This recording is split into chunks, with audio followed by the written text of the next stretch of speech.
할렐루야. 예배에 나오신 여러분들 환영합니다. 예배에 앞서서 가지고 계신 핸드폰 한번 확인해 주셔서요, 매너 모드 혹은 전원을 꺼주셔서 예배 가운데 집중할 수 있도록 협조 부탁드리겠습니다.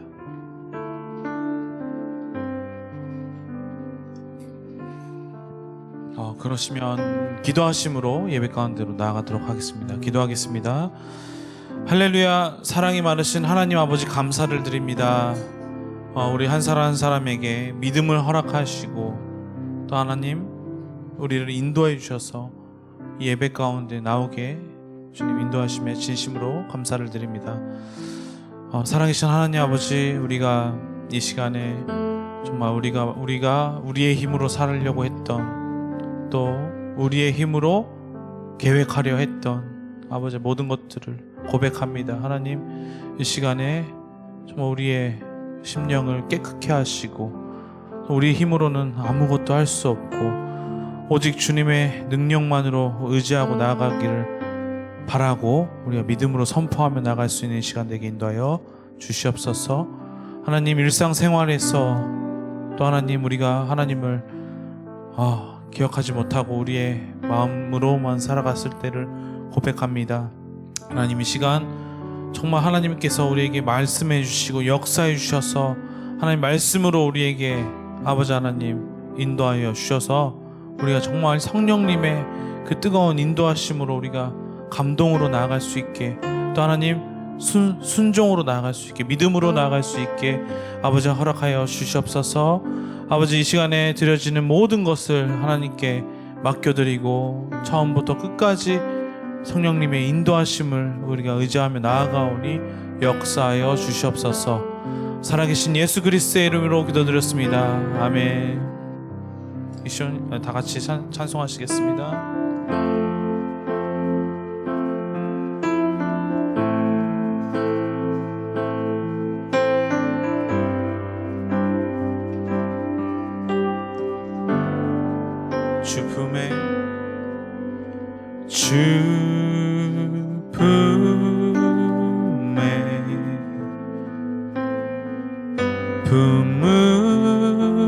품으소서.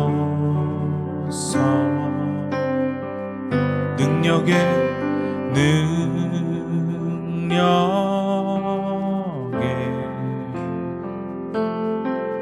발로 덮으소서.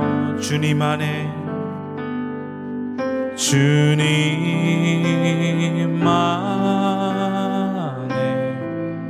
나 거하리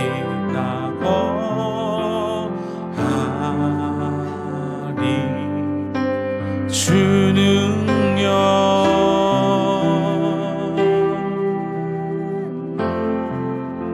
나 잠잠히 믿는 거친 파도 날 향해 와도 주와 함께 날아오르리. 폭풍 가운데 나의 영혼 잠잠하게 주를 보리라. 주 품에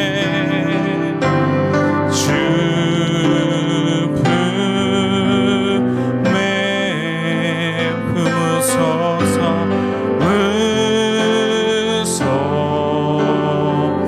능력의 발로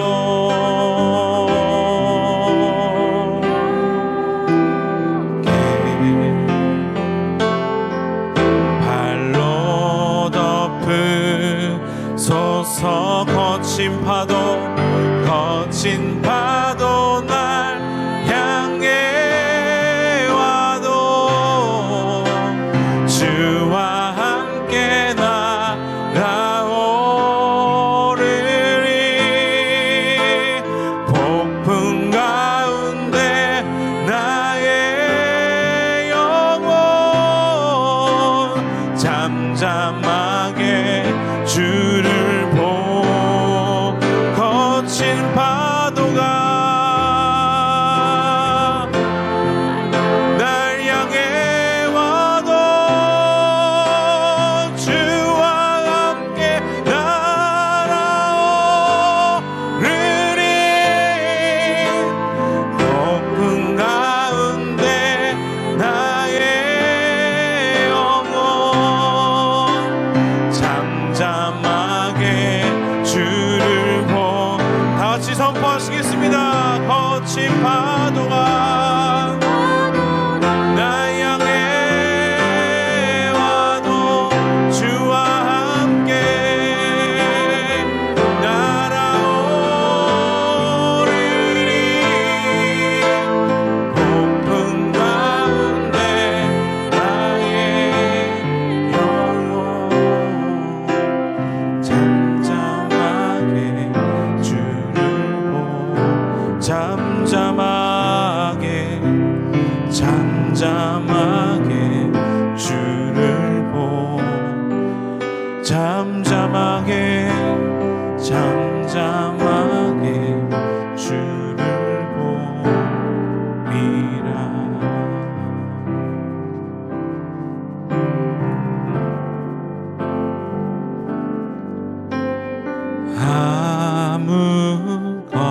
아무것도 두려워 말라. 주 나의 하나님이 지켜주시네. 겁내지 마라.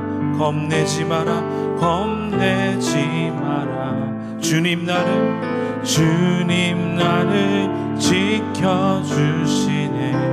아무것도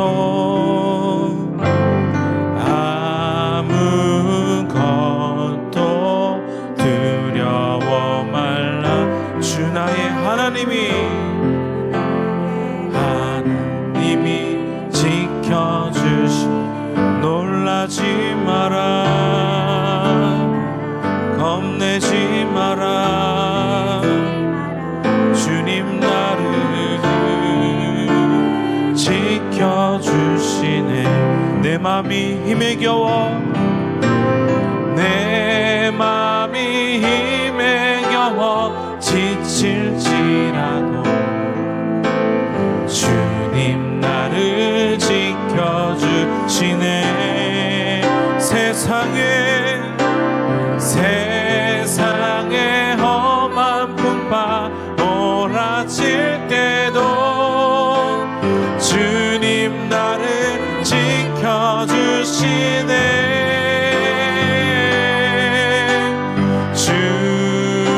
주님은 나의 산성. 주님은 나의 영. 주님은 나의 소망.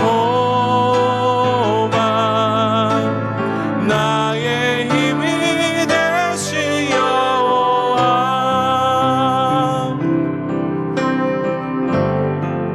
아무것도 두려워 말라. 주 나의 하나님이 지켜주. 놀라지 마라. 겁내지 마라. 주님 나를 지켜주시. 내 맘이 힘에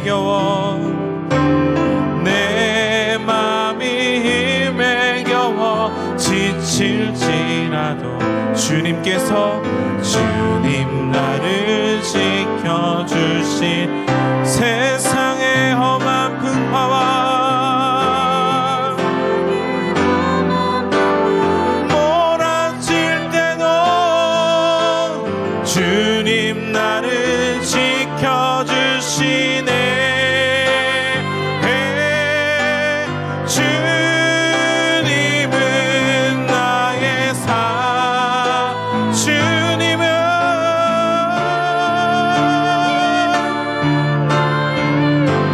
주님은 나의 소망.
오늘도 살아계셔서 말씀으로 온 우주 만물을 다스리시는 주의 이름을 찬양드립니다.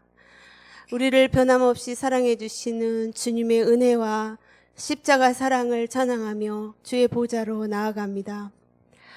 모이기 어렵고 사랑이 식어져가는 어려운 시대이지만 이렇게 주님의 몸된 교회 공동체가 주의를 구별하여 함께 예배드리게 됨을 감사드립니다.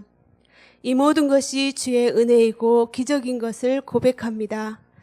자비로우신 주님, 우리가 한 주간 동안 살면서 주님을 주인으로 섬기지 않고 내 뜻대로 살았던 것을 용서하여 주옵소서. 주님께서 우리를 동역자 삼아 주셨는데 내 사는 일에만 집중했던 것들을 용서하여 주옵소서. 주님, 특별히 우리에게 붙여주신 이 선교지 일본 땅을 불쌍히 여겨 주옵소서. 코로나가 서서히 풀림으로 여기저기서 우상의 맞들이가 행해지고 있습니다. 또다시 이 신사의 밭이 거리는 밤마다 새벽마다 젊은이들이 휘청거리고 있습니다. 이 땅의 영혼들을 긍휼히 여기사 이들이 참 하나님 앞에 돌이키게 하여 주시옵소서. 구별된 하나님의 백성된 우리와 우리 자녀들이 이 가나안 문화에 동화되지 않고 늘 깨어서 이들을 품고 주님의 심정으로 애통하며 기도하게 하여 주옵소서.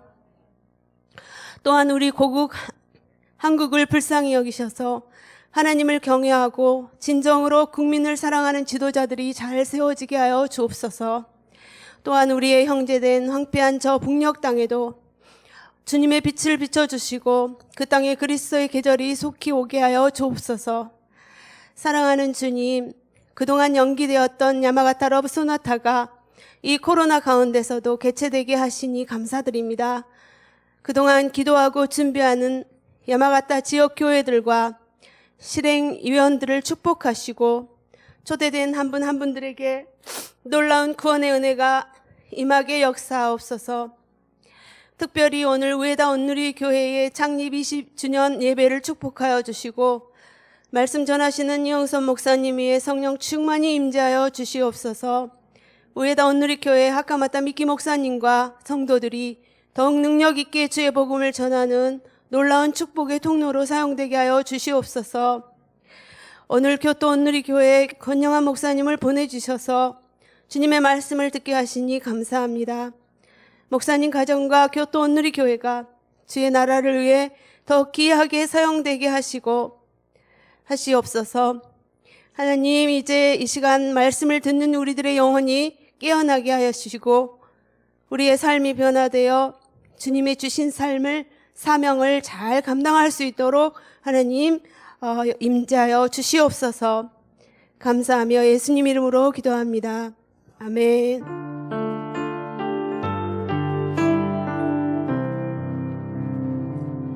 감사합니다. 이 시간 주일 2시 예배에 오신 한 분 한 분들을 환영합니다.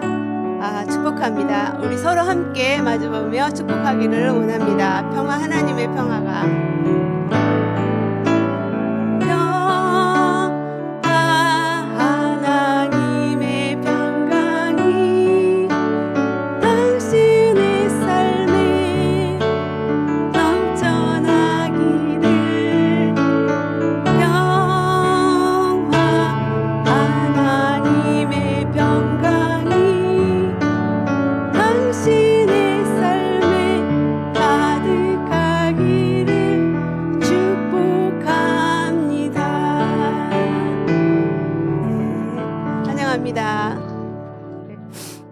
이 시간에 광고 드리겠습니다. 오늘 어저께 토요주일 예배부터 주일 2, 3, 4부 그리고 청년부 예배 시 교토 온누리 교회 권영한 목사님께서 설교해 주십니다. 그리고 이노에 마키 목사님은 교토 온누리 교회에서 설교해 주십니다. 그리고 이영선 목사님은 우에다 온누리 교회 창립 20주년 기념 예배에서 설교해 주십니다. 창립 20주년을 맞은 우에다 오늘의 교회를 위해 그리고 하카마타 미키 담당 목사님을 위해서 기도해 주시기 바랍니다. 그다음에 생명의 삶 11월호가 발간되었습니다. 11월 말씀은 욥기와 하박국서입니다. 날마다 주의 말씀으로 승리하는 삶이 되시기를 바랍니다. 그리고 야마가타 러브 소나타가 10월 27일 수요일에는 가스펠 라이트가 진행되고 10월 28일 목요일에는 러브 소나타가 열립니다. 그 주보속에 있는 안내서에 있는 QR코드로 접속하셔서 많은 참여와 기도 바랍니다. 또 그 일본을 위해서 기도하시는 지인들에게도 보내주시기를 바랍니다. 그리고 세례식이 있는데 성인 세례식은 12월 12일 주일, 유아 세례식은 12월 19일 주일에 있습니다. 세례를 희망하시는 분은 사무실로 연락해 주시기 바랍니다. 그리고 엘루로이 프리마켓이 있는데 엘루로이의 아동 보호시설 어린이들 크리스마스 선물을 위한 프리마켓을 열게 되는데 11월 23일입니다. 츠루미 료구치 공원에서 여러 가지 팔릴 만한 그런 물품들을 헌품해 주시면 감사하겠습니다. 그래서 1월 14일까지 교회 2층 입구에 비치된 헌품 박스에 넣어주시면 감사하겠습니다. 오늘 주신 하나님의 말씀 함께 봉독하겠습니다. 마가복음 6장 45절에서 52절 말씀입니다. 제가 봉독하겠습니다. 예수께서 곧 제자들을 배에 태워 호수 건너편 벳세다로 먼저 가게 하시고 사람들을 돌려 보내셨습니다. 그들을 보내신 뒤 예수께서는 기도하려고 산으로 올라가셨습니다. 밤이 되자 배는 호수 한가운데 있었고 예수께서는 혼자 무태 계셨습니다.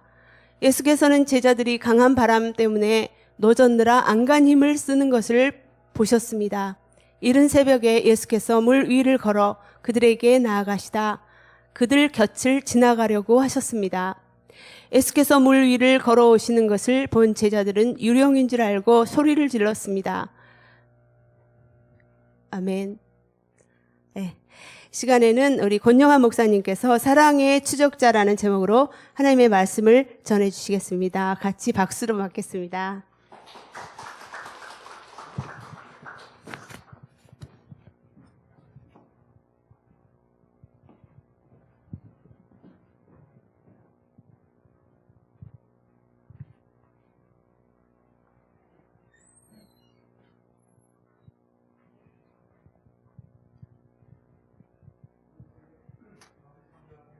저보고 읽으라고 남겨놓으신 거죠? 네, 감사합니다. 네, 제가 오늘 2부부터 3부, 지금 이제 4부 예배를 함께 드리고 있는데요.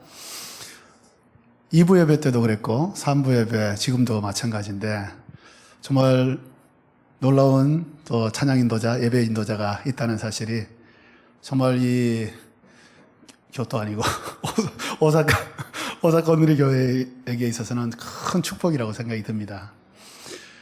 예배에 우리가 전심을 다해서 그 예배 안에 들어갈 수 있다는 것, 그것이 얼마나 큰 행복인지 축복인지 모릅니다.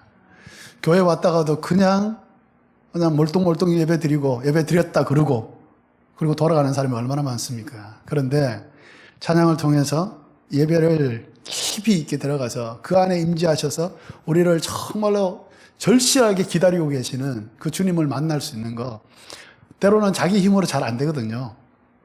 그럴 때 예배 인도자들이 그것을 쫙 이끌어주면 우리의 영이, 우리의 혼이 정말 주님을 향해서 달려갈 수 있는, 그래서 주님을 만날 수 있는, 그래서 우리도 주님을 원하고 주님도 우리를 더 원하고 그런 가운데서 만나는 예배가 된다고 한다면 그 예배는요, 메시지가, 설교가 정말 죽었어도 하나님을 만났다는 그 기쁨 때문에 우리의 살아갈 인생의 큰 능력이 되고 우리의 기쁨이 되고 우리의 삶의 정말 보람이 되는 것입니다.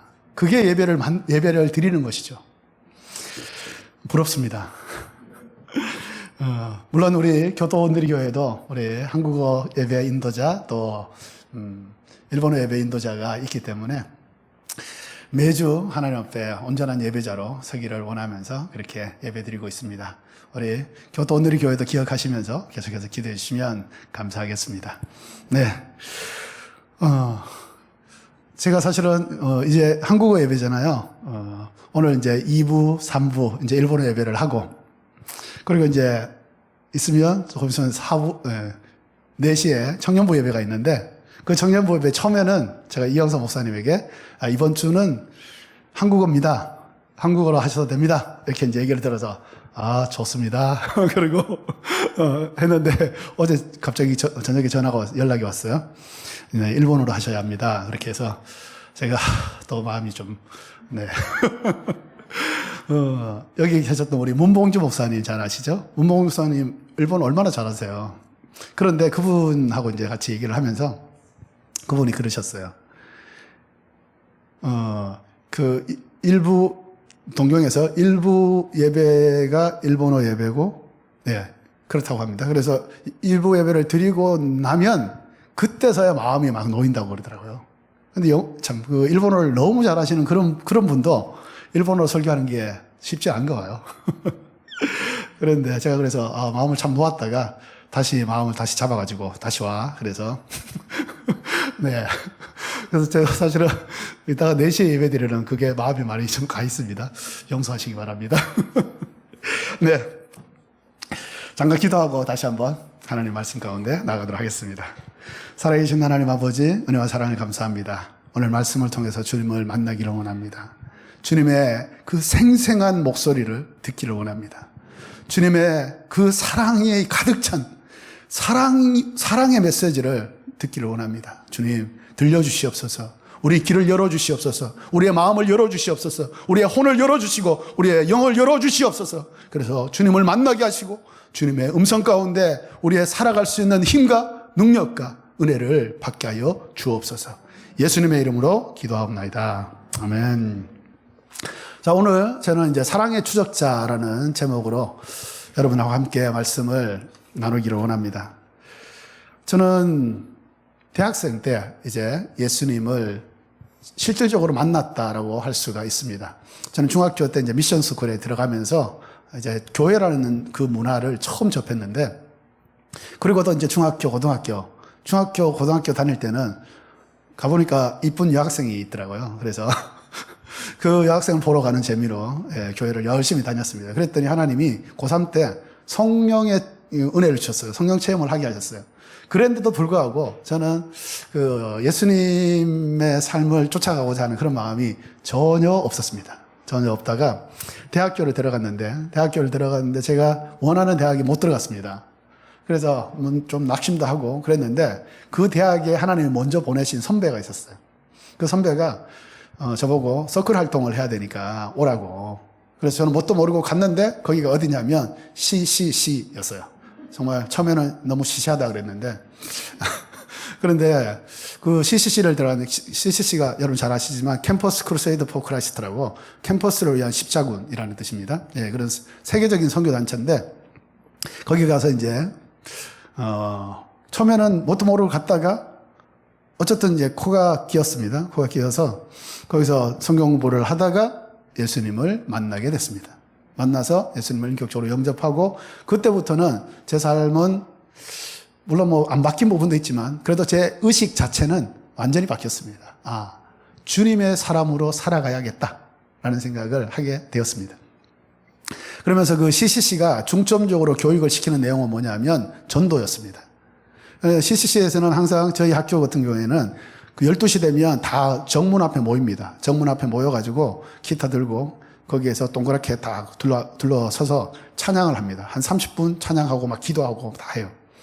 그러고 난 다음에 이제 흩어져서 둘씩 흩어져서 이제 전도를 하는데 매일 합니다. 매일.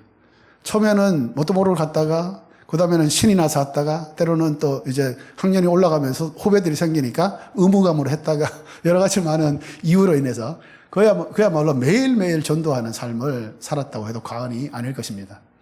아마도 그 시기가 저의 인생에 있어서 앞으로 그런 날이 또 올지 모르겠지만 제 인생에 있어서 가장 전도를 많이 한 가장 하나님하고 가까웠다? 하나님을 계속해서 제가 품고 있는 건 아니지만 하나님이 저를 품고 다니셨다라고 할 수 있는 그런 기간이었다고 생각이 듭니다.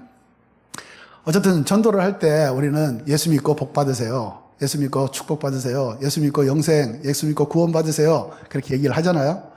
그래서 예수 믿고 축복 받으라.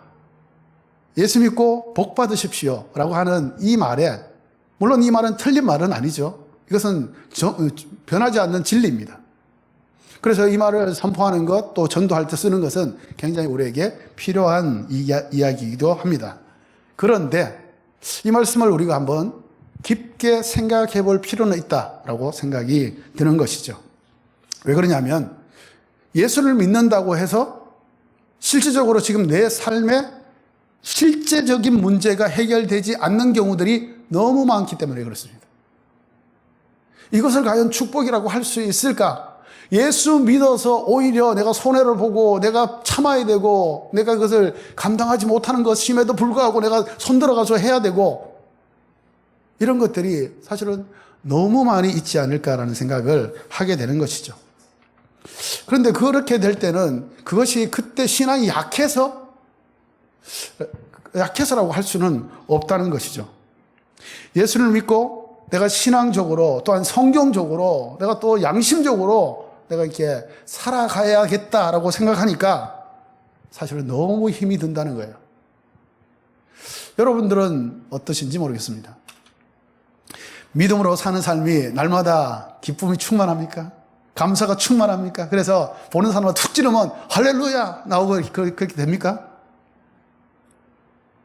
말씀에 따라 순종하는 사니까 내 삶에 내 아이들에게 내 가족들에게 내 주변에 내 친척에게 우리 교회에 날마다 좋은 일만 생깁니까? 그렇지 않잖아요. 가정에서나 학교에서나 또한 회사에서나 어떤 인간관계에 있어서도 사실은 너무나도 힘이 드는 일이 많다는 것입니다. 저는 믿지 않은 가정에서 태어났습니다. 그래서 혼자 신앙생활을 했습니다. 혼자 신앙생활을 그것도 굉장히 오래 이렇게 했는데 그러다 보니까 제 삶 가운데 늘 예수 믿어서 물론 그게 그 대학교 1학년 전까지의 얘기입니다. 예수 믿어서 내 삶이 과연 좋아졌는가? 라고 생각하니까 그렇다라고 딱 이제 얘기를 못 하겠더라고요. 학교를 졸업했습니다. 회사에 들어갔습니다. 회사에 들어갈 때 제가 생각한 것은 그래도 내가 그리스도인이니까 예수님 만났고 이제 하나님의 사람으로 살기로 그렇게 작정을 했기 때문에 일반적인 내가 관례는 따르지 않겠다. 일본도 마찬가지지만 한국도 지금도 그래요. 지금도 그렇지만 예전에는 더 했습니다. 제가 90년도에 회사에 들어갔는데 그때만 해도 고사 지내고 뭐 여러 가지 많은 것들이 있었습니다. 그런데 제가 들어가는 부서는 그런 것을 주관해야 되는 부서였어요. 여러 가지 에피소드가 사실은 참 많은데 어쨌든 간에 이 회사에 들어가서 보니까 일반적인 관례를 따르자니 신앙이 걸리고 신앙을 따르자니 회사 생활을 못하겠고 여러 가지 부딪히는 것이 한두 가지가 아니었다는 것입니다. 손해보고 무시당하고 날마다 그때는 저 목사가 아니었는데 저보고 계속해서 목사라 그러고 그 사람이 예언을 한 거죠. 그러면서 저를 계속해서 그러니까 일본 말로 이즘에 한 게 너무나도 많이 있다는 것이죠. 그런데 그것은 사실은 저뿐만 아니라 여기 앉아 계신 분들도 마찬가지 삶을 아마 살지 않았을까 생각을 합니다. 그런데 한 가지 재미있는 결과가 있어요. 지금도 그 회사가 한국에 있습니다. 한국에 있는데 그 회사의 기록으로 가장 연소 승진을 한 사람, 가장 그 당시에 급여를 가장 많이 받은 사람. 그때 제가 90년대 해서 학교 졸업하고 90년대부터 들어가고 한 2000년도였으니까 2000년도가 아니죠. 1990년도 이때였으니까 그때 제가 연봉이 얼마인 줄 아십니까? 7천만 원이었어요. 엄청나죠? 엄청난 겁니다. 그래서 그렇게 많이 받고 빨리 승진을 한 사람은 저밖에 없어요. 지금도 그 기록은 안 깨졌어요. 지금 굉장히 재밌는 일이죠. 여러 가지 많은 어려움이 있고 무시당하고 손해보고 막 이렇게 했는데 결과는 그렇지 않다는 겁니다. 그런데 어쨌든 그 과정을 지나가는 상태에서는 너무 힘이 들었어요. 내가 꼭 이렇게 살아야 되나? 그냥 대충 조금이라도 그냥 어울려서 그냥 살면 되지 않을까? 이런 생각들을 참 많이 했다는 겁니다. 그랬는데 어쨌든 그 시기를 믿음 반, 의심 반, 뭐 이렇게 사회 반, 뭐 교회 반 이렇게 이제 섞어가면서 이렇게 살았다고 생각이 드는데도 어쨌든 그렇게 하나님께서 역사하셨습니다. 자, 그러면 우리가 신앙생활을 하는데 사실은 이렇게 어렵단 말이죠. 이 어려운데 이 어려운 신앙생활을 왜 우리는 계속해서 해야 되는가? 이 부분에 대해서 우리가 답을 좀 가지고 있었으면 좋겠다라는 것입니다. 오늘 그 답을 본문을 통해서 예수님께서 우리에게 알려주시는 것입니다. 흥미가 되시죠? 흥미가 있죠? 네. 주님을 기대하면서 우리 그 안에, 말씀 안에 함께 나아가기를 원합니다. 자, 오늘 말씀 읽었는데 45절 말씀 같이 한번, 아까는 사회자가 읽었기 때문에 같이 한번 말씀을 읽도록 하겠습니다. 시작. 예수께서 곧 제자들을 배에 태워 호수 건너편 베세다로 먼저 가게 하시고 사람들을 돌려보내셨습니다. 이때가 언제냐면 예수님께서 그 전에 오병이어의 기적을 행하신 이후입니다. 제자들을 갈릴리 호수편 건너편을 보내셨어요. 그리고 모였던 군중들을 다 흩으셨습니다. 왜 그렇게 하셨나? 예수님께서. 자, 이 사건, 오병이어의 사건은 그 마태, 마가, 누가, 요한 이 사복음서에 다 기록이 되어 있습니다. 사복음서에 다 기록이 되어 있다고 하는 것은 뭐냐면 그만큼 중요하다는 얘기입니다. 그 중에 요한복음의 말씀을 보면 왜 예수님께서 이 군중들을 흩으셨고 제자들을 먼저 가게 하셨는가, 그것을 알 수가 있습니다. 자, 요한복음 6장 14절 15절 말씀 함께 읽어보도록 하겠습니다. 시작. 사람들은 예수께서 행하신 표적을 보고 말했습니다. 이분은 이 세상에 오신다던 그 예언자가 틀림없다. 예수께서는 그들이 와서 강제로 자기를 왕 삼으려 한다는 것을 아시고 혼자서 다시 산으로 올라가셨습니다. 자, 보니까 사람들은 예수님을 자기들의 왕을 삼으려고 했다라는 것이죠. 그래서 예수님은 흩어버리셨습니다. 예수님의 사명이 그것이 아니었기 때문에 그래요. 예수님 사명이 뭡니까? 십자가를 지심으로 말미암아서 영원한 구세주가 되시는 것이죠. 또 한 가지 사명, 교회를 세워서 하나님의 나라를 세우시는 거예요. 그것이 예수님께서 이 땅에 인간의 몸을 입고 오신 예수님의 목적이요 사명이요 의미인 것이죠. 그런데 그 사명을 이루기 위해서는 아직은 때가 되지 않았다라는 것이죠. 정치적인 메시아, 세상적인 왕이 되는 것, 예수님에게 있어서는 그래도 조금 어렵지 않을까? 이런 생각을 하시는 분은 아무도 없을 거라고 생각이 듭니다. 예수님께 있어서 오병이어의 기적은 굉장히 그 힘을 들여서 막 우리가 막 힘써서 이렇게 뭔가를 장시간에 걸쳐서 잘 연구해서 잘 훈련되어서 해야 되는 그런 것일까요? 아니죠. 예수님에게 있어서 오병이어의 기적은요, 말씀 한마디로 끝납니다. 하나님이 천지를 만드실 때 말씀 하나로 천지를 만드셨던 것처럼 예수님에게 있어서 기적을 행하는 것은 말씀 하나로 충분하십니다. 그렇기 때문에 오병이어의 기적은 예수님에게 있어서는 전혀 어려운 일이 아니라는 겁니다. 그것은 너무나도 간단한 일이라는 거예요. 그런데 예수님은 이런 간단한 것을 하지 않으세요. 예수님에게 어려운 일은 뭐죠? 십자가였어요. 겟세마네 기도의 내용을 들어보셔서 아시죠? 할 수만 있거든 제발 이 잔을 내게서 지나가게 하옵소서. 예수님이 십자가 지는 거 좋아하셨을까요? 아니에요. 겟세마네 기도를 들어보세요. 좋아하지 않았어요. 갈등이 있으셨어요. 그런데 하나님의 뜻이라는 것을 알고 그대로 순종하신 겁니다. 억지로 순종한 것이 아니라 하나님의 뜻이 그렇다는 것을 알고 자발적으로 순종하셨다는 겁니다. 우리에게 있어서 때로는 사명이 그럴 수 있어요. 아까 우리 전사님께서 대표 기도하셨는데, 우리가 지금 일본에 지금 있는 거, 그냥 내가 내 계획대로, 아니면 내가 어쩌다 보니까 지금 일본에서 살게 되었다. No. 하나님이 행하시는 일에 우연이 있을 수 있을까요? 없습니다. 우리는 우연이지만, 우연이 겹쳐서 필연이 되고 하나님의 뜻이 되는 거죠. 하나님은 우리의 삶을 1부터 10까지, 100까지 모든 것을 알고 계십니다. 그러니까 하나님이세요. 그러니까 우리가 믿는 것이고, 그러니까 그 주님을 절대자로, 다른 어떤 것과 비교할 수 없는 절대자로 우리가 믿고 그분에게 나아가는 것이죠. 사명이라는 것은 때로는 우리의 이익과 우리의 편리함, 내가 원하는 거 포기해야 될 때가 사실은 좀 있는 것이죠. 그렇지만 사명이 없는 사람은 없어요. 없다고 생각하는 것뿐이지.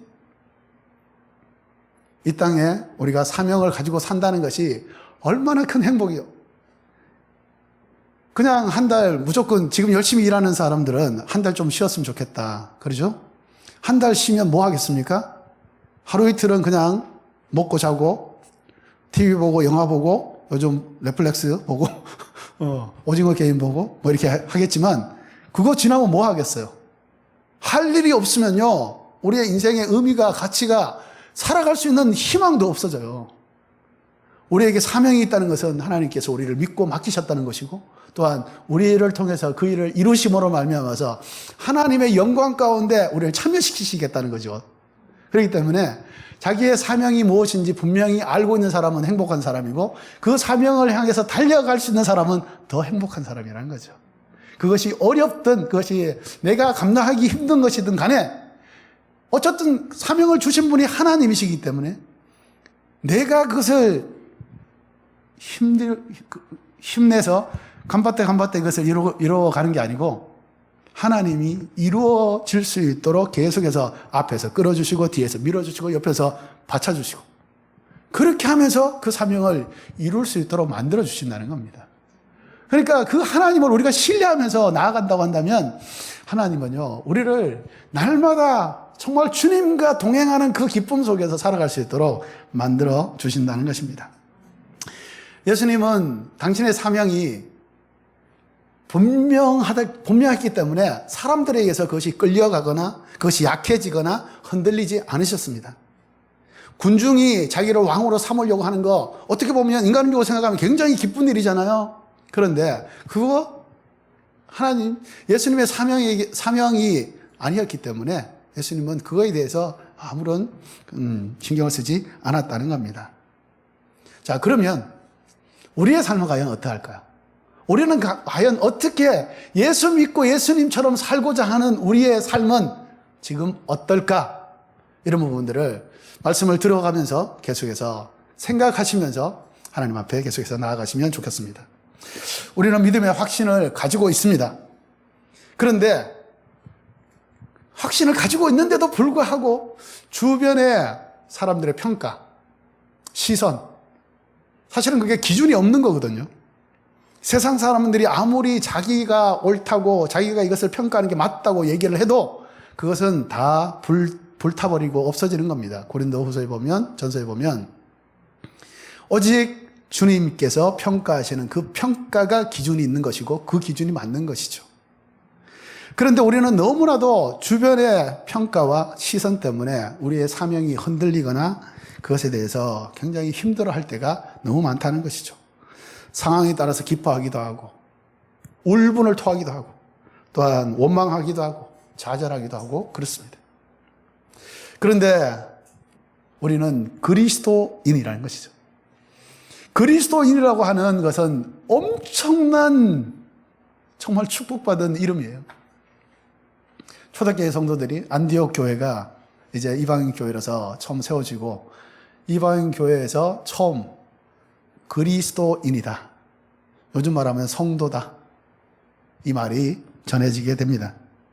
그 당시에 그리스도인이라고 한다면 그리스도는요 결국은 어떻게 됐어요? 십자가 못 박혀 죽으셨어요. 그리스도인이라고 하는 건 굉장히 영광스러운 호칭인가 동시에 그리스도처럼 죽을 수밖에 없는 사람이라는 뜻이에요. 그럼에도 불구하고 안디옥 교회 성도들은 그 말을 너무나 기쁘게 받았어요. 아, 내가 그리스도인이다. 내가 그리스도의 사람이다. 내가 그리스도의 소유다. 얼마나 감격을 가지고 주님을 영접했고 또 주님의 사람으로 살고자 하는 그런 강력한 마음이 있었다는 것입니다.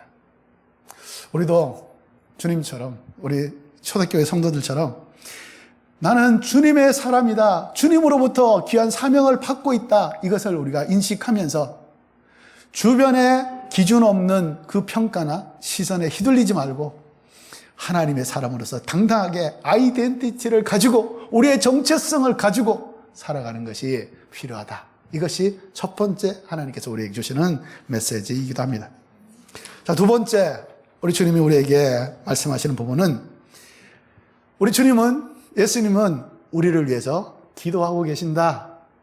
염려 마라. 내가 너의 기도를 듣고 있다. 또 내가 너를 위해서 계속해서 품고 있다. 이것을 말씀하세요. 자, 46절 말씀 함께 보도록 하겠습니다. 읽겠습니다. 시작. 그들을 보내신 뒤 예수께서는 기도하시려 산으로 올라가셨습니다. 자, 예수님은 언제나 기도하는 분이셨어요. 그렇기 때문에 위기 앞에서는 더 많이 기도하셨겠죠. 그런데 오늘 보니까 이 위기, 예수님께서 지금 느끼고 있는 이 위기는 뭐냐 하면 우리 인간적으로 생각할 때는 절대 위기가 아니에요. 이거는 너무나 좋은 그야말로 굿락, 행운이에요. 행운. 왕으로 삼고자 하면서 다 박수를 치고 다 예수님을 우러러보고 있는 그런 상태인 것이죠. 그런데 예수님은 그걸 위기라고 생각하십니다. 예수님을 죽이려는 위기가 아니고 예수님을 왕 삼으려는 위기라는 것입니다. 우리는 흔히 내 생각대로, 내가 계획한 대로, 내가 그냥 뭔가를 만든 대로 이것이 이루어진다고 한다면 축복이다. 축복받았다. 라고 얘기를 하죠. 우리 자녀가 좋은 대학을 들어가고 남편과 아내가 또 좋은 사업을 해서 돈을 많이 벌고 또 교회에서 또 여러 가지 봉사도 건강하게 잘 할 수 있고 그러면 당연히 축복받았다라고 생각을 하죠. 이건 나쁜 것은 아니고 또 잘못된 것은 아닙니다. 그럼에도 불구하고 우리는 그것만을 축복이라고 단정 짓는 우려를 범하고 있다는 것입니다. 그런데 하나님의 섭리, 하나님의 축복은요, 근시안적인 축복이 아닙니다. 영원한 것을 바라보는 거예요.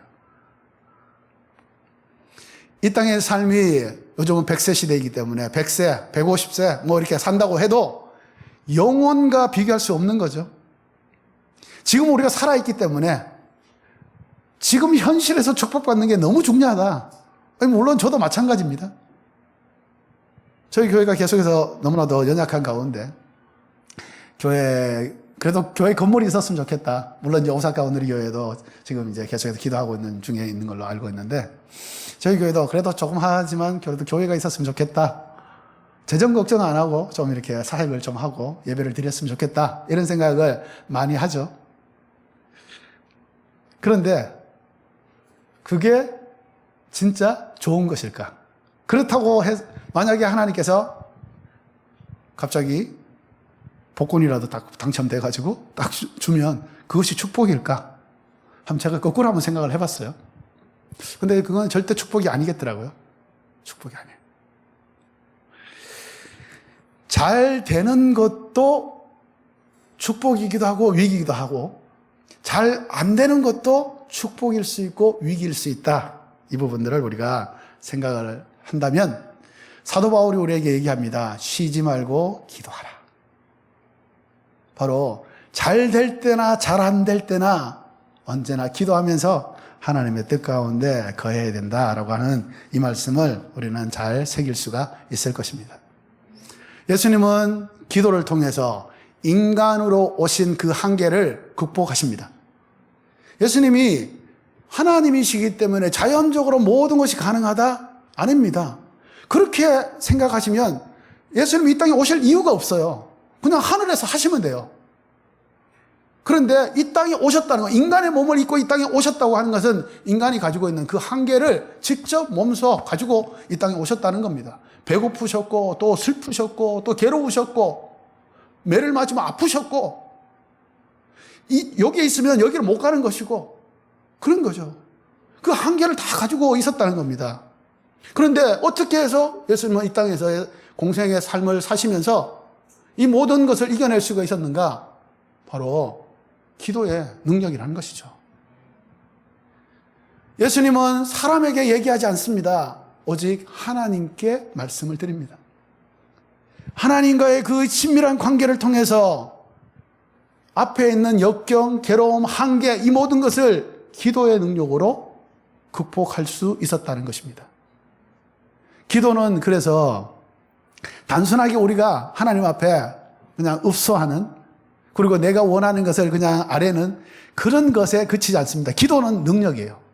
기도는 응답입니다. 기도는 하나님이 함께 하시는 증거가 되는 것입니다. 기도할 마음이 생기죠. 네. 저도 마찬가지입니다. 저 소철에게 지금 설교하는 거예요.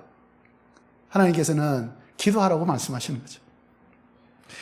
예수님께서는 언제나 제자들을 위해서 기도하셨습니다. 그리고 예수님의 제자가 되기를 원하는 우리들을 위해서도 지금도 기도하고 계신다는 겁니다. 어디에서? 하늘 보좌 우편에서. 할렐루야. 그러므로 우리는 기도해야 합니다. 기도하지 않으면 세상을 이길 수 없다는 것이죠. 주님께서도 기도를 통해서 승리하셨는데 내가 기도하지 않으면서 내 삶의 모든 것이 잘 되기를 바란다? 네, 이거는 그 사람의 심보죠. 네, 그분의 심보입니다. 기도하는 사람은 하나님의 능력으로 사는 사람이에요. 기도하지 않는 사람은 자기의 힘으로 자기의 인생을 개척해 나가고자 하는 사람이죠. 그래서 세상에서는요, 자수성가하는 사람이 너무 훌륭한 사람이죠. 한국의 제일 부자가 누군지 아세요? 이건희 씨가 아닙니다. 셀트리온 그 사장님이세요. 그분은 정말 먹을 것이 없어가지고 그렇게 했던 사람인데 지금 한국에서 최고 부자예요. 최고 부자. 어제 내가 신문 봤는데, 뉴스 봤는데 그분 자수성가했어요. 세상에서는 정말 잘했습니다. 너무 훌륭합니다. 존경합니다. 얘기합니다. 신앙의 세계는 어떨까요? 자수성가했다? 하나님 보시기에 좋을까요? No. 하나님 보시기에는요, 날마다 하나님 앞에 와서 울고 불고 하는 사람이 좋은 사람이에요. 내가 열심히 해가지고 좋은 결과 만들어가지고 회사에서처럼요, 기한 잘 해가지고 그리고 다 이렇게 실행해서 성과를 만들어서 사장님 제가 이렇게 좋은 성과를 냈습니다. 탁 보내주면 세상에서는 오 너무 잘했어. 자 승진 이렇게 되잖아요. 하나님은 어떨까요? 하나님 인간이 안신이기 때문에 때리진 않겠지만 네, 그거 필요 없어요.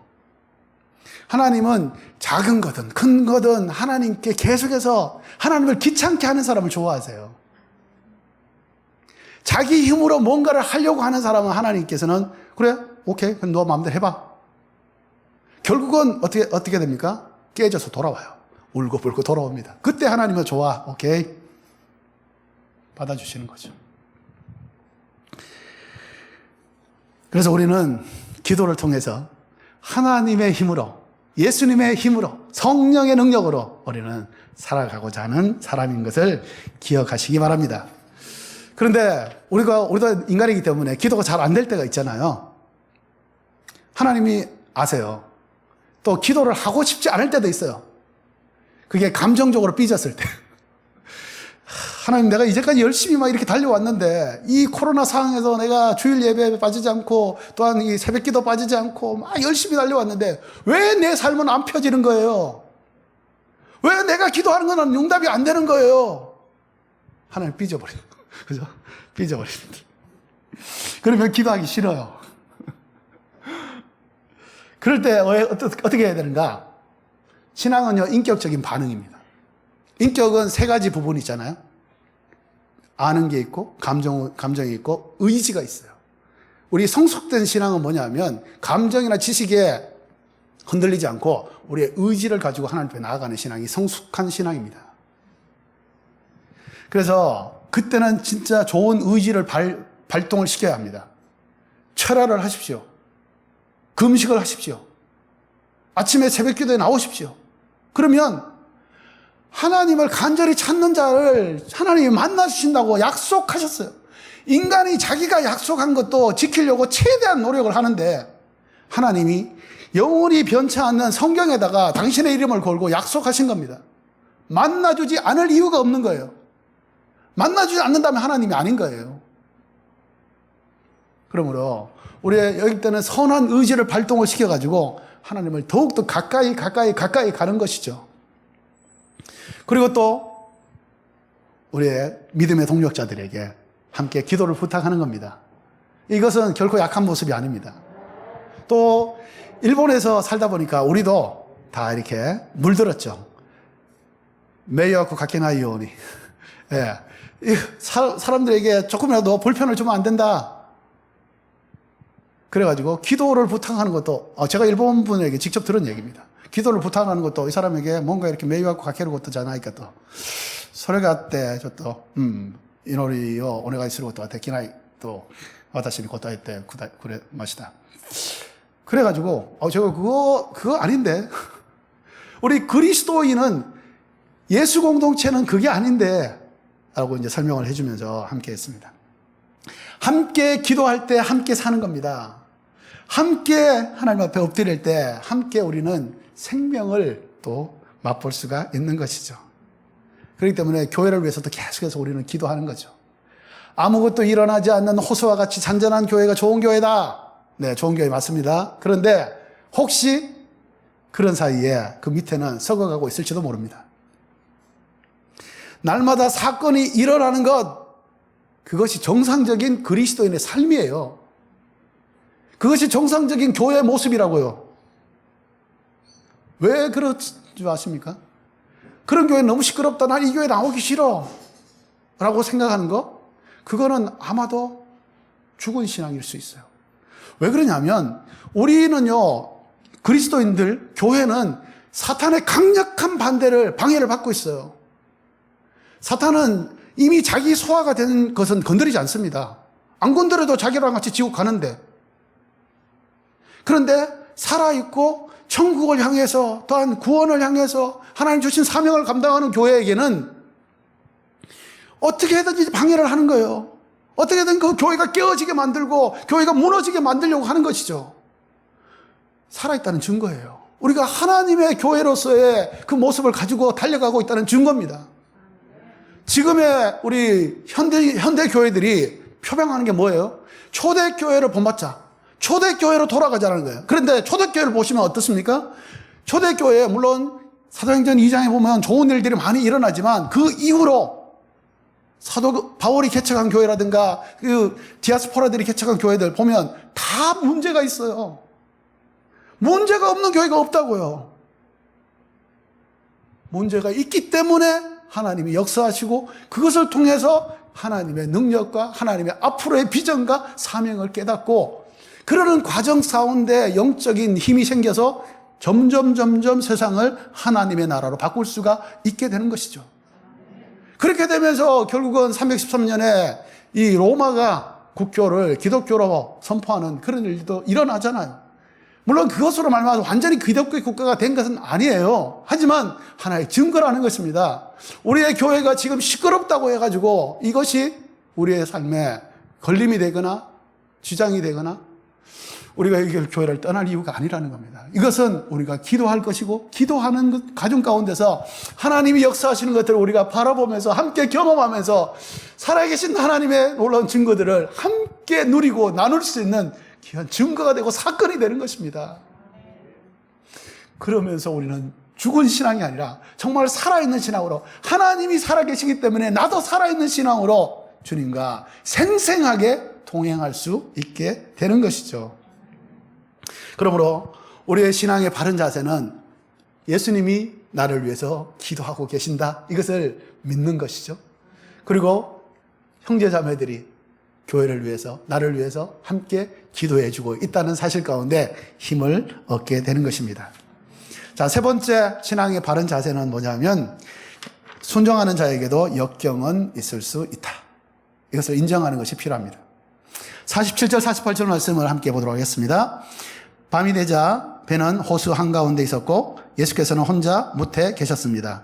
예수께서는 제자들이 강한 바람 때문에 노젓느라 안간힘을 쓰는 것을 보셨습니다. 이런 새벽에 예수께서 물 위를 걸어 그들에게 나아가시다 그들 곁을 지나가려고 하셨습니다. 자, 예수님의 말씀에 순종해서 제자들이 이제 갈릴리 호수의 건너편으로 향하고 있습니다. 이 말은 뭐냐면 예수님이 가지 말라고 했는데 간 게 아니라는 얘기예요. 가라고 해서 간 거예요. 그리고 예수님 몰래 야, 제자들 빨리 우리 모여서 좀 저쪽에 가자 라고 해서 몰래 간 것도 아니에요. 이 두 가지를 우리가 좀 기억한다면 예수님의 말씀에 순종했는데 역경이 온다는 거예요. 위기가 온다는 거예요. 강한 바람이 불어가지고 제자들이 안간 힘을 쓰면서 노를 젓고 있었습니다. 말씀에 순종했는데 오히려 역경을 만나다니 이게 무슨 일이야 도대체. 내가 불순종해서 요나처럼 그렇게 풍랑을 만났으면 그건 당연하다고 생각하겠는데 그런데 순종했는데 오히려 역경을 만나버렸어요. 우리는 잘 알고 있는 말씀이 있죠. 순종이 제사보다 낫다. 그래서 순종하기만 하면 모든 것이 잘 풀리겠구나. 내가 하나님의 사람으로 헌신하기만 하면 하나님께서 잘 인도하시겠구나. 물론 그것은 믿음일 수 있어요.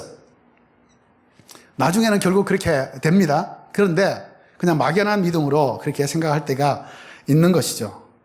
성경의 인물들을 한번 살펴보면 성경의 인물들이 우리에게 제시하는 것은 영적인 교훈들이 참 많습니다. 성경의 인물들을 보면 우리가 요즘 욥기를 이제 묵상을 하고 있잖아요. 욥기를 보면 하나님 앞에 정말 온전하게 예배를 드렸던 사람이에요. 잘 순종했던 사람이에요. 그런데 역경이 옵니다. 모세는 어떻습니까? 엘리야는 어때요? 예레미야는 어떻습니까? 에스겔은 어떻습니까? 사도 바울은 어떻습니까?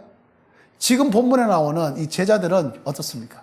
말씀에 순종했는데 오히려 어려워졌다라는 것을 우리가 보게 됩니다.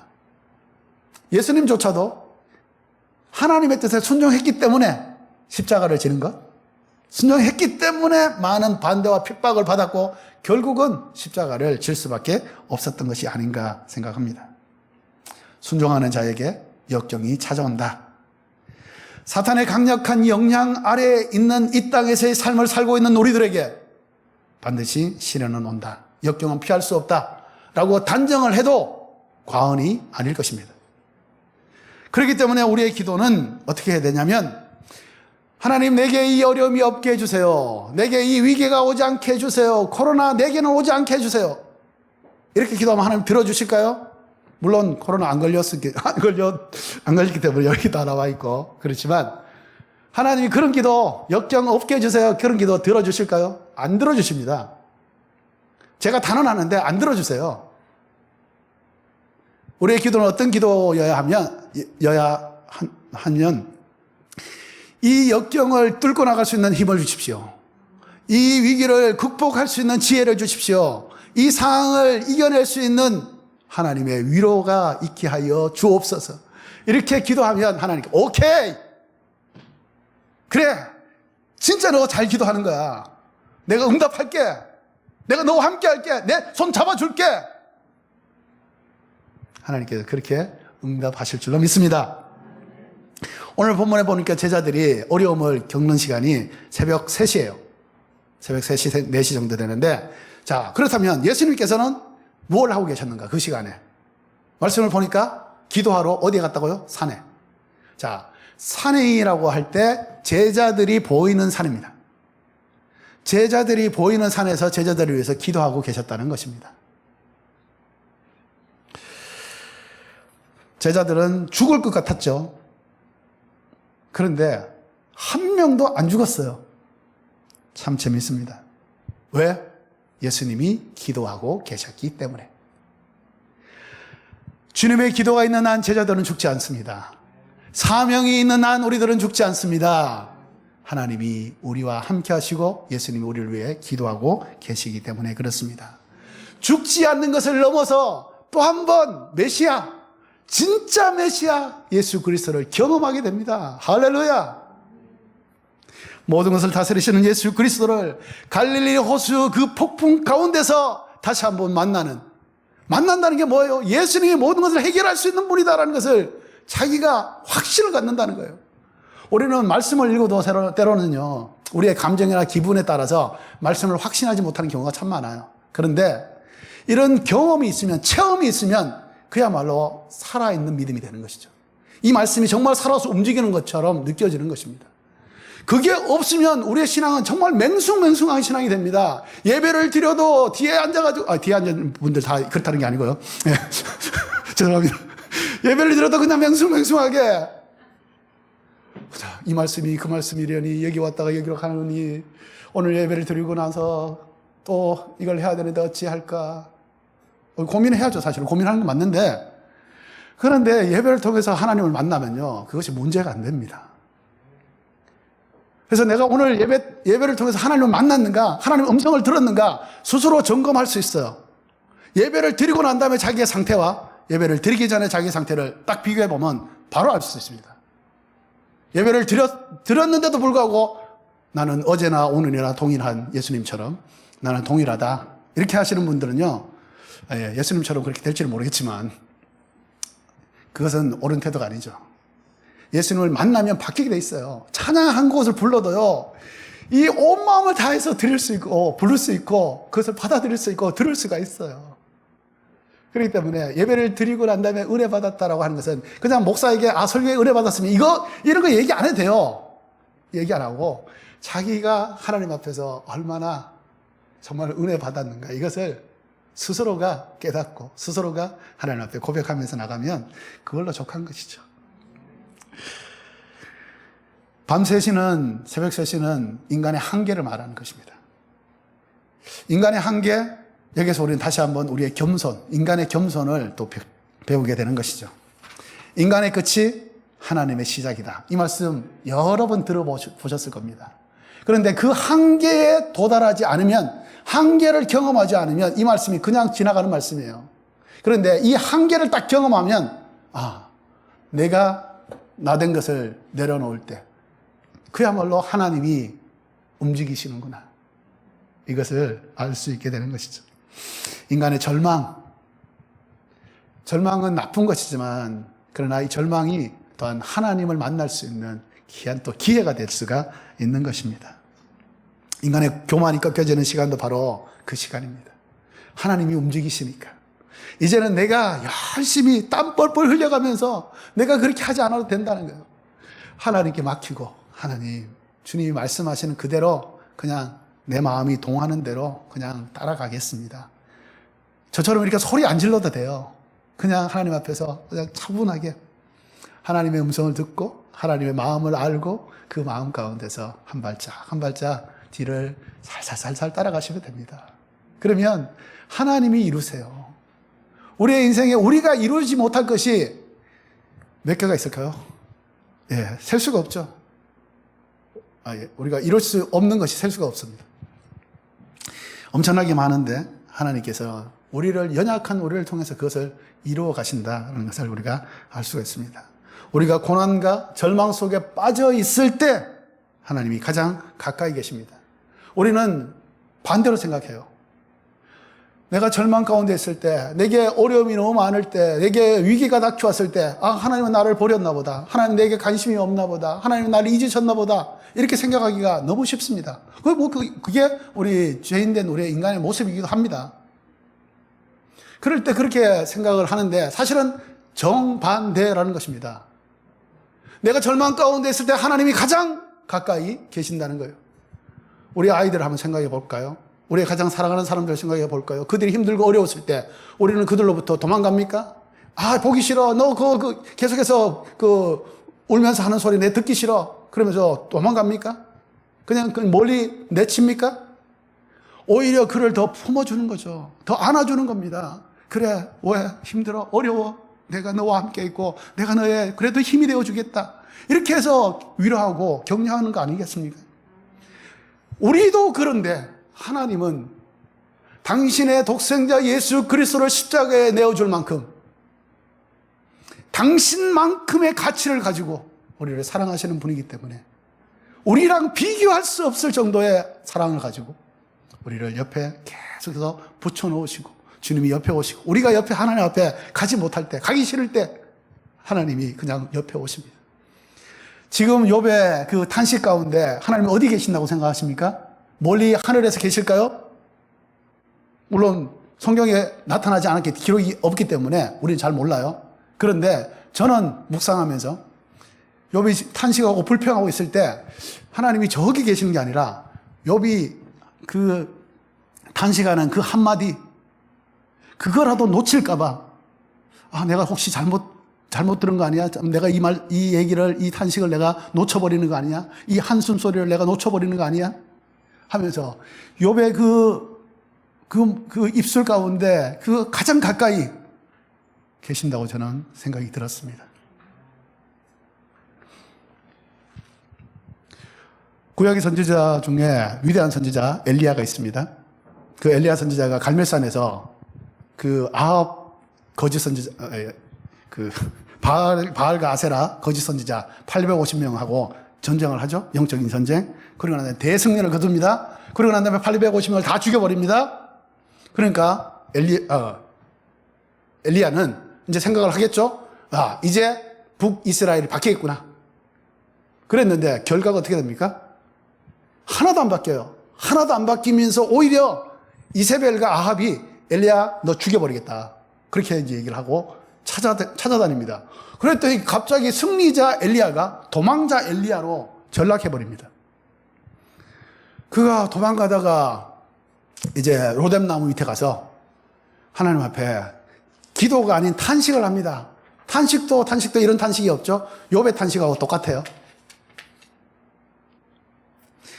하나님, 이제 이것으로 충분합니다. 충분합니다. 제 목숨을 가져가 주십시오. 죽여달라고 그래요. 자기를 죽여달라고 얘기합니다. 그때 하나님이요, 책망하지 않으십니다. 엘리야에게 천사를 보내요. 그리고 난 다음에 먹여주십니다. 힘을 얻고 엘리야야 호렙산에서 만나자 라고 얘기하세요. 그러니까 또 엘리야가 40일, 40주, 40야를 걸쳐서 이제 호렙산으로 갑니다. 가서 하나님을 만나고자 해요. 하나님이 처음에는 강하고 강력한 바람을 일으키십니다. 그 바람이 바위도 깨뜨리고 완전히 천지가 바뀔 것 같은 그런 현상을 보여주십니다. 그런데 거기에 하나님이 안 계시는 거예요. 그 다음에 지진을 일으키십니다. 지진을 일으켰는데 지진 속에서도 하나님이 안 계신 거예요. 불이 일어납니다. 불 가운데서도 하나님이 안 계십니다. 엘리야가 도대체 뭐야? 그리고 있는 상태에서 하나님이 이제 이렇게 나타나십니다. 자, 우리 열왕기상 19장 12절 13절 말씀 함께 읽어볼까요? 시작. 지진이 물러간 뒤에는 불이 있었습니다. 그러나 여호와께서는 그 불 속에도 계시지 않았습니다. 그런데 불이 지나간 뒤에 작은 소리가 들렸습니다. 엘리야가 그 소리를 듣고 겉옷으로 자기 얼굴을 가리고 나가 동굴 입구에 섰습니다. 그러자 갑자기 한 음성이 그에게 들려왔습니다. 엘리야야, 여기서 뭘 하고 있느냐? 우리말 성경에서는 여기 작은 소리라고 이제 번역이 됐잖아. 우리가 잘 알고 있는 단어는 뭐예요? 세미한 음성. 세미한 음성. 세미한 음성으로 하나님이 엘리야에게 찾아오십니다. 낭망하고 절망하고 이제는 끝이다 라고 생각하고 있는 엘리야에게 위대하신 하나님, 크신 하나님, 감당할 수 없는 하나님이 찾아오셨다고 한다면 엘리야는 그래요, 하나님은 하나님이니까 그게 가능하죠. 나는 인간이잖아요. 850명 죽였는데 아무것도 일어나지 않잖아요. 그랬을 거예요 아마. 그런데 하나님이 그걸 너무 잘 아시니까 엘리야에게 작은 소리로 세미한 음성으로 찾아오십니다. 함께 울어주는 거예요. 함께 그 상황을 곁에서 계시는 거죠. 함께 아파하고 함께 엘리야의 그 마음을 공감해 주는 겁니다. 그리고 난 다음에 하나님이 엘리야에게 새로운 사명을 주세요. 세 사람에게 기름 부어라 딱 하면서 이제 마지막 때의 이스라엘의 모습을 이제 예언하십니다. 그 예언대로 그대로 이루어졌습니다. 마지막으로 우리의 신앙생활을 하면서 기억해야 될 우리의 모습은 주님은 끝없이 우리를 추적하시는 분이다. 그것도 변하지 않는 영원한 사랑으로. 사랑의 추적자다라는 것입니다. 50절 말씀을 보니까 안심하라, 나다. 두려워하지 말라 라고 말씀하세요. 예수께서 3시에 밤 3시에 나타난다고 하는 것은 갑자기 나타난 게 아니죠. 계속해서 제자들을 쭉 추적하고 계십니다. 그러다가 3시가 되니까 이제 결정적인 순간이 된 거예요. 나타나십니다.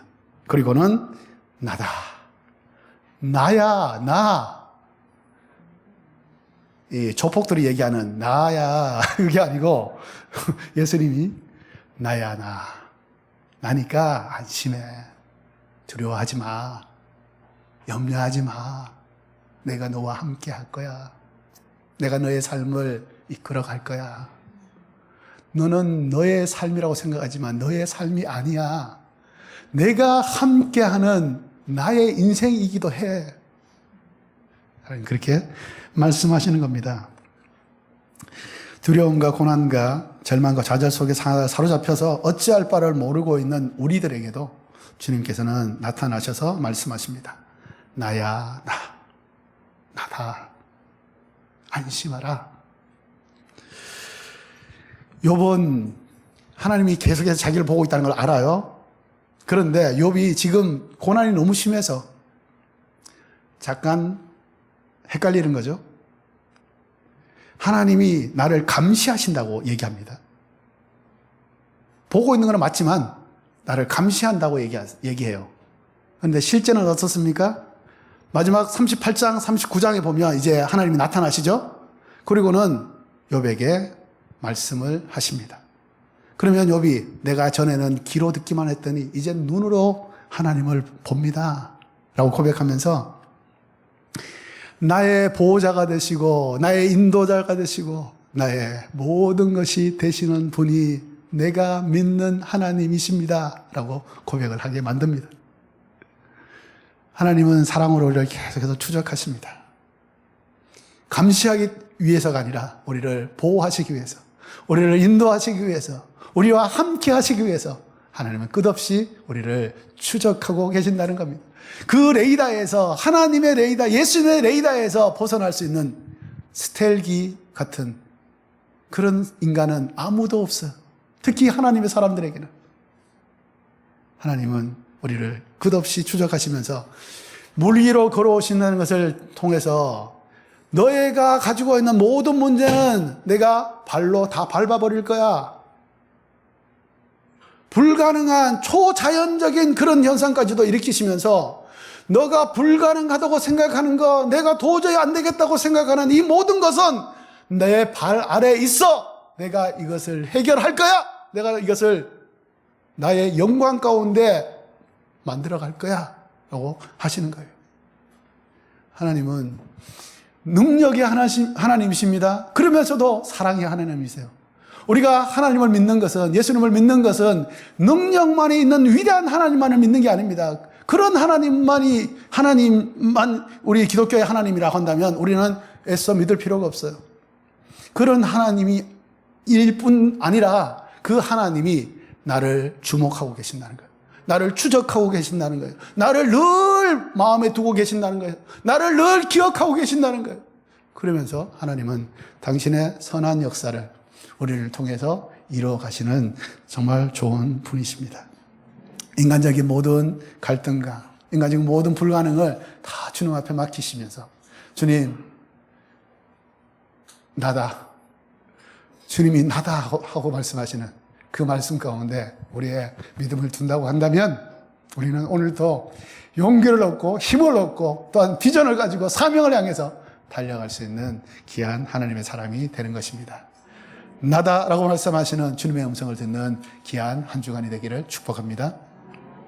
네, 마지막으로 이 말씀을 읽고 같이 기도하고 마치도록 하겠습니다. 이사야서 43장 1절, 2절 말씀, 그리고 계속해서 이사야서 41장 10절 말씀.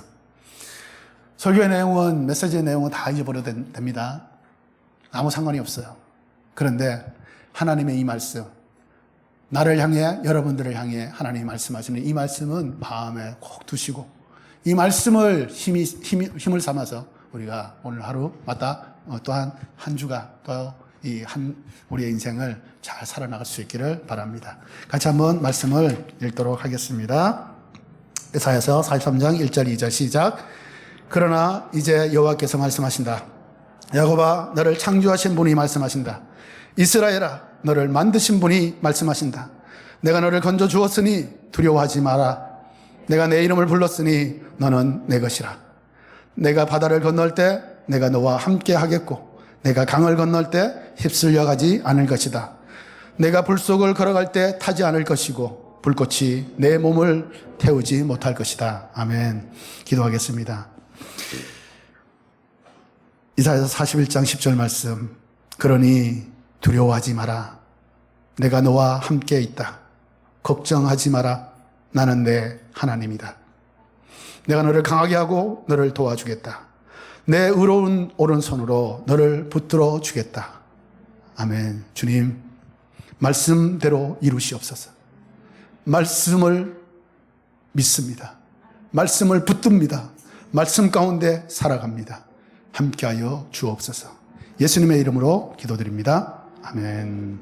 우리 그 자리에 다 일어나셔서 함께 헌금하며 주 앞에 나가도록 하겠습니다.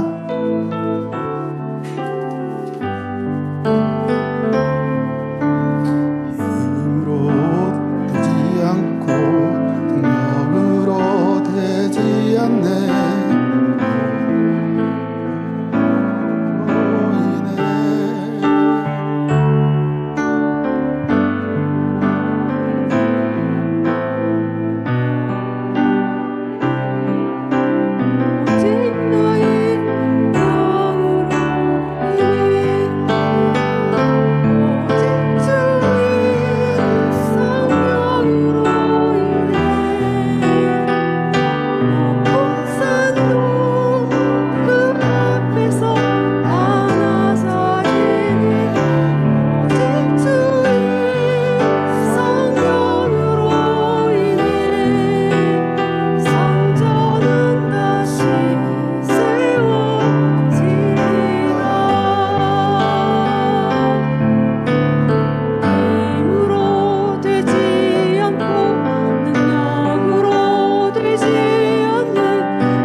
하나님 감사합니다. 오늘 또 하나님의 전에 와서 부족하고 연약하고 때가 많이 묻었지만 하나님 우리를 산 제사로 하나님 앞에 올려드릴 수 있음에 감사를 드립니다. 주님, 우리를 정결케 하시옵소서. 우리를 새롭게 하여 주옵소서. 우리를 온전케 하여 주옵소서. 하나님의 사람으로 당당하게 살아갈 수 있도록 주님 늘 말씀하여 주시고 인도하여 주옵소서. 우리의 생을 주님 앞에 드립니다. 하나님 받아주시옵소서. 주여, 우리의 된 모습으로는 하나님의 영광을 위해서 쓰임받을 수 없지만 주 예수 그리스도의 십자가의 보혈로 깨끗하게 되고 영혼을 얻은 사람은 하나님의 영광으로 살아갈 수가 있사오니 주님 다시 한번 그 은혜를 부어주셔서 하나님의 사람으로 살아가며 하나님의 영광을 위해서 쓰임받을 수 있는 놀라운 존재로 주님 변화시켜 주옵소서. 감사드립니다. 주님께 모든 것을 올려드리며 예수 그리스도의 이름으로 기도하옵나이다. 이제는 우리 주 예수 그리스도의 은혜와 하나님 아버지의 무한하신 사랑과 성령님의 교통하시고 위로하시고 동행하심이 오늘 하나님의 말씀 나야 나 안심하라 두려워하지 말라 말씀하시는 주님의 음성에 다시 한번 용기를 내고 힘을 얻고 하나님이 우리에게 맡겨주신 인생을 가정을 직장을 교회를 또한 이 민족을 사랑하고 섬기기를 원하는 하나님의 사람들 위해 하나님이 사랑하시는 이 땅과 저 한국 땅과 저 북한 땅과 온 열방 위에 지금부터 함께하기를 간절히 축원하옵나이다. 아멘. 살아계신 주 나의 참된 소망 걱정 근심 전혀 없네. 사랑해 주네 갈 길 인도하니 내 모든 삶의 기쁨을 충만하 우리의 위로가 되신 하나님께 영광의 박수를 올려드립니다. 할렐루야. 아멘. 네, 자리에 앉으시고요. 네, 한 주간 나야 나라고 하는 진호의 음성을 들으시면서 승리하는 여러분 되시기를 축복합니다.